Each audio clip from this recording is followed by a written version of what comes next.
This is your Irish Diary, presenting the romance and reality of Irish life then and now. Auric Éireann, or Irish Diary, is presented by the Patrick Butler Family Foundation of St. Paul. Professor John McKiernan of the College of St. Thomas of St. Paul is writer and narrator.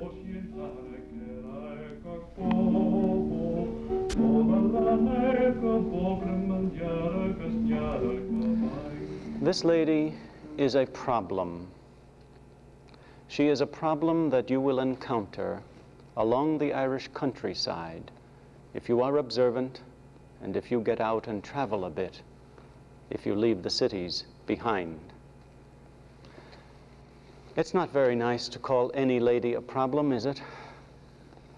But visitors to Ireland who manage to do more than scurry about the city of Dublin or visit the free shops in Shannon, visitors who get out, do their own traveling, hire their own car, or perhaps take one of the scenic tours, sooner or later are going to find this lady and her colleagues along the highways, along particularly the less common roads, what we might call the secondary roads, but also on the primary roads. This lady is one of the tinkers. You've probably heard that word, the tinkers.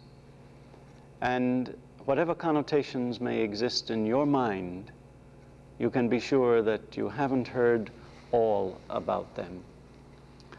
The tinkers themselves call, the name that they give themselves is the travelers. They prefer to be called the travelers. The name the sociologists give them is itinerants. So you see the problem of connotation here. Tinker, well, rather pejorative connotation. Traveler, a bit more favorable, perhaps. Itinerant, well, an attempt to become scientific. All of these words, however, focus our attention upon what we might call the question of the open road. Very romantic, isn't it? Here we have our good friend Walt Whitman with one of his well-known poems, The Song of the Open Road. Aloof and light-hearted are his opening words. Aloof and light-hearted, I take to the open road. Healthy, free. Well, perhaps. This is certainly the romantic view. We have another short story by Liam O'Flaherty. You may have read some of his short stories, and this particular one called The Tramp, in which the tramp gives expression to a similar philosophy, that is, that there's nothing better in this world than to have the world lie open and free before you, so that you can wander and see the stars, smell the greenery, enjoy the wind and the rain. Yes, perhaps. In other words, there's a great deal of romance in connection with the question of the open road in the lives of the tinkers. Perhaps you have read some of the novels of the Irish writer who died only a few years ago, Maurice Walsh. He writes most attractively about the tinkers. That is, not the entire novel devoted to them, but since his novels are romantic anyway, it's quite enjoyable when he writes about the brawling tinker and the beautiful tinker girls, and they are some of them, and all of this sort of thing. Now there's the romance of the open road, but what are the realities? Who are itinerants, tinkers, travelers? You know, every country in the world has them. It's estimated that the itinerant population of the United States is about 2 million. We know about the Okies. They were itinerants, tinkers of a kind, travelers of a kind. France has 60,000 of them. The Netherlands, 20,000. England has 100,000. There are 6,000 of them in Ireland. Be sure to look on your next trip. No country in the world, then, is free from itinerants, tinkers, or travelers. And they pose certain problems, although don't mean to speak with denigration, certainly, of poetry. It's too precious, but it is poetic to see only the romance.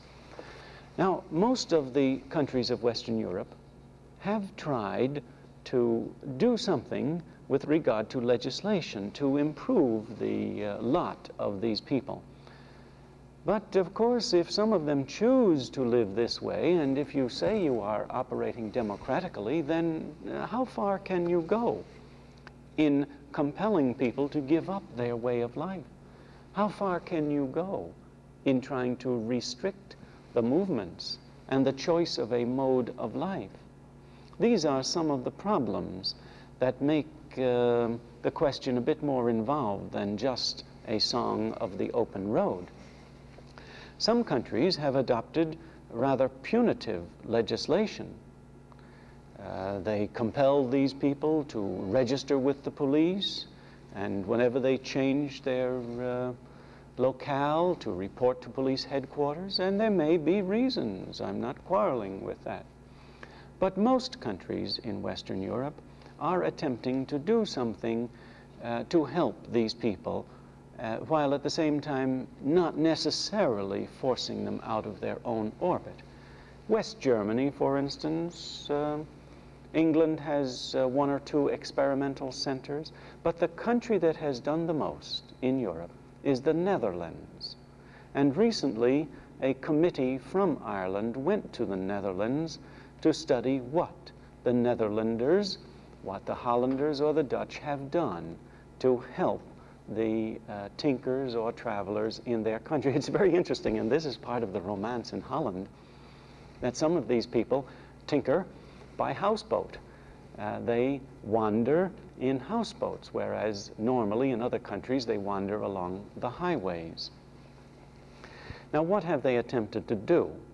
Well, they have attempted to set up central encampments, trailer sites, would we call it in this country, and they provide TV, showers, laundry facilities, school instruction, religious facilities, and so on. In other words, what they have tried to do is make available to some of the itinerants, I'm using the sociological word, make available to some of the itinerants some of the conveniences of the more settled population of the country. And this is having its effect. The itinerants are coming to these centers and making use of these facilities.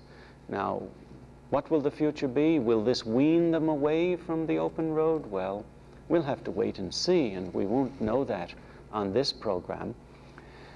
But we'll explore what happens in Ireland. I'll preface the tinker problem in Ireland with this caution. The tinkers are a problem, but not in the ordinary sense. When we say the tinkers are a problem, most people would say, of course they are. I don't want them wandering around my place. I don't like them coming to my door to beg, and so on. But maybe we ought to say the problem is on the other side of the fence. That is, what is the attitude of the community, and what effect has this on the tinkers or the itinerants? After all, my attitude toward you and your attitude toward me is more than a matter between us. Because even though I may never see you, if I know that your attitude toward me is most critical and perhaps unfairly critical, I am affected by it. So the attitude of the settled population is important, and it is part of the problem. Because unless the settled population will extend a hand of friendship, a hand of invitation, it will be very difficult for these wandering people, these travelers, to settle and to be welcomed into and integrated into any kind of community life. Well, let us go now to the tinkers in Ireland. Where did they come from? What are their origins? I wish I knew. No one seems to know, not even the tinkers themselves. The extraordinary thing is, if this is true, they are probably the only group of people in the world without a folklore that sheds some light upon their own origins. Now, this is phenomenal if it is true, and it appears to be true. Forget gypsies and all of that sort of thing, because the tinkers in Ireland are not gypsies. There's a very small sprinkling, perhaps no more than 4 or 5% of them, who are true Romany, true gypsies. No, the tinkers in Ireland seem to be Irish. Their names, O'Brien, O'Connor, McCarthy, Delaney, and other very, very Irish names, mean that insofar as their ancestry goes, they're no different from any of the rest of the country. Well, if we don't know their origins, do we know anything about the causes that have brought them into being? No, we don't. We don't know anything about that either. They are perhaps the descendants of traveling craftsmen of centuries ago, people who used to make the rounds, you know. Things weren't always so convenient, you know that. Pot menders, salesmen, tailors, shoemakers and menders. Many of these people used to practice their craft in a journeyman way. But whether they're descendants of craftsmen, traveling craftsmen, we don't know. Whether they're the descendants of people who were dispossessed from their lands in Ireland. You know that from the 16th century on, the English made vast appropriations of Irish land, and often the owners of the land were thrown into the highways and byways. Whether they're the descendants of these people, we don't know. We know only this is the only fact we know, that in a recent survey, it was discovered approximately 10% of the present travelers had parents who were settled in the community. Now, the other 90% had parents who before them were tinkers. So maybe a person can be the son of a tinker who was the son of a tinker who was the son of a tinker. But at any rate, where they came from, we don't know. Whether they were traveling craftsmen dispossessed in Ireland's previous tragic history, we don't know. Probably all of this. But where do we find them today? Well, in the first place, we find them all over the country. But they do have favorite spots. That is, the west of Ireland here, this whole western section, Connemara, seems to be one of the favorites. It's my favorite too, and I'm not a tinker. But it's one of the spots they love to frequent. The whole southwest area is another favorite spot with them. You find fairly large, but not the largest numbers in the east. Dublin recently had what we might call an invasion of tinkers, but normally you won't find too many near the cities. And then you find a smaller proportion in the north. Well, now this may have something to do with the fact, of course, of weather. It may have something to do with the fact of population concentration. That is, if they know the settled community doesn't particularly care for them, then they may tend to avoid them a little bit. These people then travel, and they rarely spend too long a time in one area. And normally speaking, you won't find more than a couple of caravans traveling at a time, and very often, of course, just a single caravan. What is their social structure, and what is their society like? Some people, you know, used to think of them as one ethnic bloc, gypsies. Well, that's ridiculous. Some people think of them as a homogeneous group. That's ridiculous. These things don't stand up under examination. They're not a homogeneous tribe, they're not a group, they're not a community, they're not a state. And they have no unified authority. Now, I'm sorry to blast that myth, you know, the myth of the king. It's ridiculous. They have no kings, they have no government. They are, if you will, arch individualists. The only thing that draws them together is the kinship of the family. This bond is much stronger amongst them, perhaps, than amongst us. So this is the only kind of unity, the only kind of authority, if you will. They pay a great deal of respect to the head of the family. And since they intermarry amongst themselves, if the head of a family lives a good long life, well, he can be quite a patriarch. And this gives rise to the myth of kingship. But the point is, he doesn't govern. He doesn't govern. His advice is always sought. Even if one of his sons marries and leaves the community to wander off in some other part of the country and so on, he is very likely to seek his father's advice. In other words, you know the tradition of age brings wisdom and so on. So there is no unified authority, but there is a great deal of respect paid to the patriarch if he lives that long.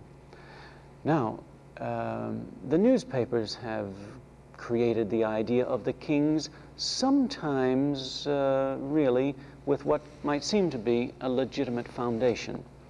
That is, since kinship ties are very strong, when a tinker becomes ill, let us say when a tinker becomes hospitalized, the poor hospital is likely to be inundated by tinkers from all over the country, relatives of this man. The ties, you see, are stronger. You and I don't make a trip of 50 miles to see an aunt who's having an appendectomy, but the tinkers would. And this gives rise now, if a man, let's say, has reached 60 years, and that would be much older for a tinker than it would be for you or me.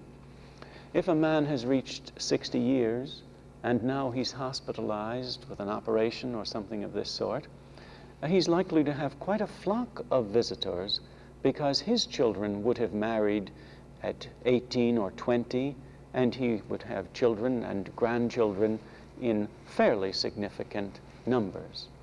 Well, so much for the kingship. There's no power there at all, but the power of respect for the head of a family. I might even mention that it has been known that tinkers have flown from, let us say, England. Tinkers who left Ireland to tinker in England have flown home for a funeral or an important marriage. Again, these things seem incomprehensible to us. We associate them with the direst poverty, and in a way this is generally speaking true. But then the notion of their flying home merely to witness a family celebration or event, this to us seems a little bit difficult. Well, we've mentioned their kinship. How do they get along otherwise in their social relationships? Well, they are so family conscious that as they travel, and they generally always follow the same route, so that a given family can be predicted to be at a given spot, more or less. Let's say on the 10th of such and such a month, well, we know where Riley will be. And signs can be left in the neighborhood. These people are illiterate, so I mean signs, you might say, like Indian signs. Or they can get one of their members who is literate to post a letter to that particular post office. So they do communicate with one another. Now, the family sense unites them. They cultivate it. They communicate even much more than we do. They get word around, you might say, almost leaving a note in the hollow of a tree or something of that sort. How do they travel? Well, they travel in what we call caravans. This is a horse-drawn vehicle. that follows along on the edges or the verges of the road. It looks something like our prairie schooner. The people who crowd into this find an accommodation which is perhaps at its highest point only about 5 feet high. It's a flat-bedded wagon, and with the canvas around on the outside on a wire frame or a willow or some piece of wood like that. There's a bunk in the extreme rear, and a fire is built toward the front with a chimney going up through the roof, which is a canvas roof. Now, this can be crowded. The bunk in the back will accommodate the parents. The children will sleep on the floor. Sometimes a half-dozen people will be crowded in here, so it's not a convenient or comfortable way. And with the fire up at the front, when they sleep at night, there have on occasions been fires. When they sleep at night, they're in danger, you see. Although not a general danger, it is something of a danger. Now, the older boys, once the boys come to puberty, they sleep outside in a tent near the caravan. So let us show you one of the tents that these people use. This is the one you saw in the opening. And again, notice it's a very simple sort of thing. The tarpaulin is simply hooped around a wire frame or something of that sort. These are very small, probably 6 feet long and 4 feet wide, maybe 3 to 4 feet high. Some people have no caravans and have only tents. These tents have no floors. You lie on hay or something of that sort, and if the ground is marshy, or if there's a sudden flood or something, well, you can be wet, that's all. What do they do for food? Well, now this may surprise you. They're really adequately fed. They live chiefly on bread and meat. We don't mind living on bread and meat and potatoes. The diet may be a little bit monotonous, but from the viewpoint of calories and proteins, it's remarkable, because we expect it not to be, I suppose. But at any rate, it certainly is adequate for them. Their meal preparation, granted, isn't very aesthetic. Things are more or less all cooked in a pot, and twigs are gathered on the spot, and, you know, mulligan stew. What sort of clothing do they wear? Well, this tends to be rather slipshod and messy and patched. Here you see a group of them in an encampment, and the 3 caravans, the horse-drawn caravans, to the right. But notice the motorized one immediately straight ahead. It may surprise you a great deal to know that some of them have trailers with showers in them and stoves and all that sort of thing. But this is the upper crust of the tinkers. The average tinker has his horse-drawn caravan, and the unaverage one has only the tent and his feet. But notice the children are dressed in all kinds of cast-offs and clothing too big for them, and so on. The women are a little differently dressed. They tend, well, not to be beauties by any means, but they tend to be a little bit romantic. They wear a rug across the shoulders. I suppose we'd call it, it's something like a football rug, you see, or what would you call it? Not a blanket, certainly. So they wear this across the shoulders, and this gives them a little touch of romance, a bit of dash.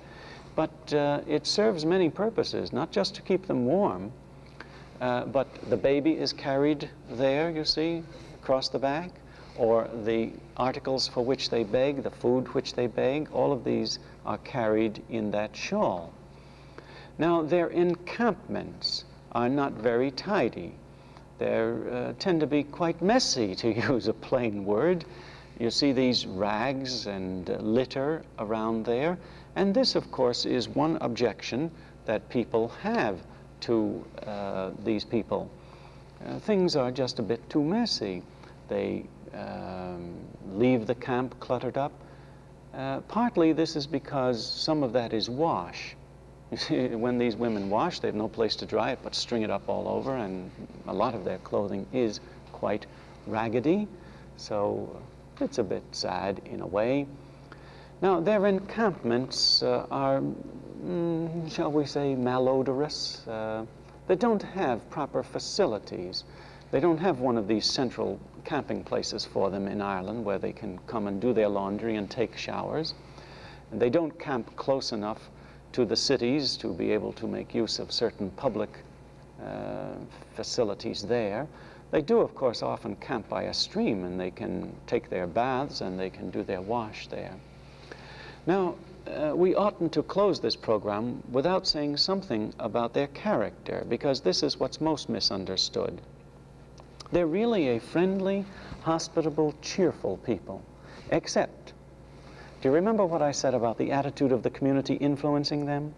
So when members of the settled community approach the Tinkers, the Tinkers tend to stay a little bit aloof. They're a little bit suspicious. But if they become known, then they're an entirely different people, with one exception. They just don't seem to know anything about the law of ownership. Now, it's hard to call them thieves, really, any more than you'd have called Huckleberry Finn a thief. You remember his description regarding the necessity for him and Jim to appropriate whatever loose food they found around. They were making good use of it, and the Tinkers are like that. They actually take what they need for their own needs. I'm not trying to make a defense for them, but I'm trying to suggest they just don't seem to understand why it isn't for them. If they need it and can use it, and you don't seem to have any particular use for it, particularly if you've left it lying around a bit carelessly, well, it seems to be an open invitation for them.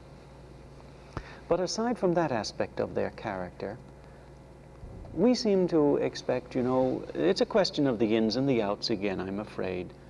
In fact, it's perhaps a little bit similar to what I believe is the attitude of many people toward, let's say, the Negro or other smaller sections of our populations. You know, the ins and the outs again. And we rather impute to them all kinds of disagreeable qualities and bad character. But they're remarkable. Their sexual morality is perhaps higher than that of the general population. At least it says high. I'm not confining myself there. I meant that in a worldwide sense. But in Ireland, certainly their sexual morality is as high as the regular population. They're very strict about their marriages. They tend to marry rather, we would call it rather young, in the late teens or the very beginning of the 20s. So that actually their character, with the exception of appropriating things that they need for themselves, and a rather fondness for brawling, well, they have nothing else to do. They have no TVs, they have no golf, they have no football. They don't have what we have for recreations. And I suppose then all that's left for them is a little fight once in a while. But these people pose a problem. Is there a romance of the road, or is there a reality of their lives that makes it difficult? They age more rapidly, they die sooner. What is the romance and what are the realities? Industrialization perhaps will remove them from the road. Will it be their choice, or will it be a necessity?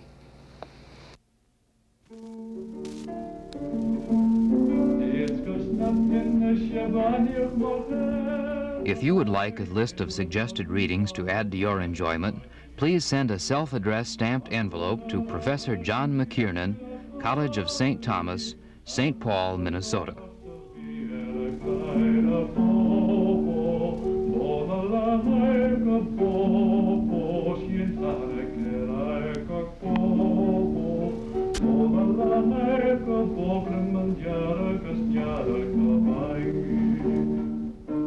This program has been presented as a public service by the Patrick Butler Family Foundation and produced at KTCA-TV, Minneapolis, St. Paul.